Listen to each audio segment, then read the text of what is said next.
Assalamualaikum warahmatullahi wabarakatuh.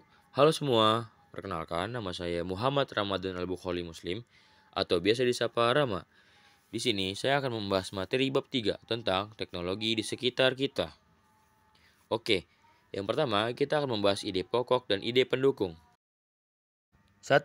Ide pokok. Ide pokok atau gagasan pokok merupakan ide yang bersifat umum dan dijelaskan oleh ide-ide penjelas atau ide pendukung yang bersifat khusus. Ide pokok mewakili paragraf. Pada satu paragraf ada satu kalimat utama yang berisi ide pokok. Kalimat utama dapat terletak di bagian awal, tengah, dan akhir. 2. Ide pendukung. Ide pendukung merupakan ide yang memperjelas ide pokok. Ide pokok memerlukan ide pendukung agar pembaca dapat memahami makna paragraf. Ide pendukung dapat berupa data, kalimat penjelas, kronologi, maupun sebab dan akibat dari satu peristiwa. 3. Ide pokok dan pendukung untuk buku. Ide pokok dan ide pendukung dapat pula ditemukan dalam teks panjang berbentuk buku. Buku tulis oleh penulis dengan menentukan ide pokok terlebih dahulu. 4. Ide pokok dan pendukung untuk resensi. Ada ide pokok dan ide pendukung sebuah buku dapat kamu tuliskan ke dalam bentuk resensi. Menurut KBBI, Kamus Besar Bahasa Indonesia, resensi adalah pertimbangan satu pembicaraan tentang buku. Ulasan buku, resensi juga berisi penilaian tentang sebuah karya berupa buku. Dilanjut yang B, menyampaikan hipotesis. 1. Pengertian dan ciri hipotesis. Hipotesis merupakan dugaan sementara dalam sebuah penelitian atau pendapat, kebenarannya masih diragukan. Untuk memastikan kebenaran dari pendapat ini, suatu hipotesis harus diuji atau dibuktikan kebenarannya. Ciri hipotesis adalah hipotesis harus menyatakan pertautan antara dua variabel atau lebih dalam satu rumusan hipotesis.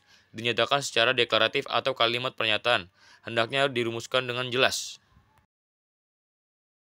2. Menggunakan kata khusus. Saat mengajukan hipotesis, kamu dapat menggunakan kata khusus atau istilah sesuai bidang yang dibahas. Misalnya bidang teknologi informasi, kamu dapat menggunakan kata-kata khusus berikut ini, yaitu biometrik, pindai, jaringan komputer, literatur digital, asisten virtual, dan lain-lain.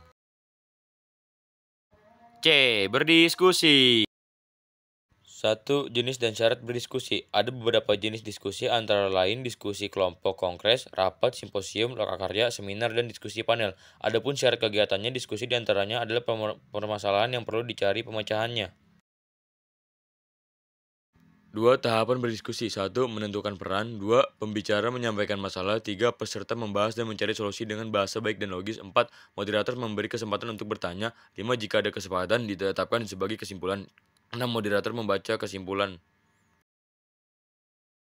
3. Memberikan tanggapan dan mengajukan pertanyaan perspektif.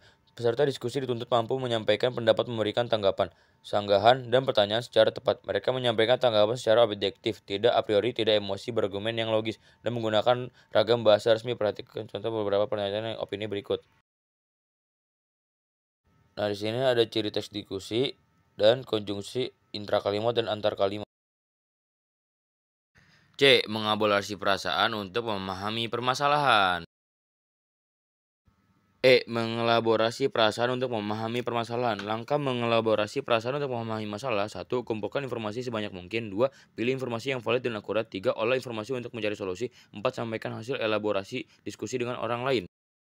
Oke, sekian dari saya. Kurang lebih mohon maaf. Wassalamualaikum warahmatullahi wabarakatuh.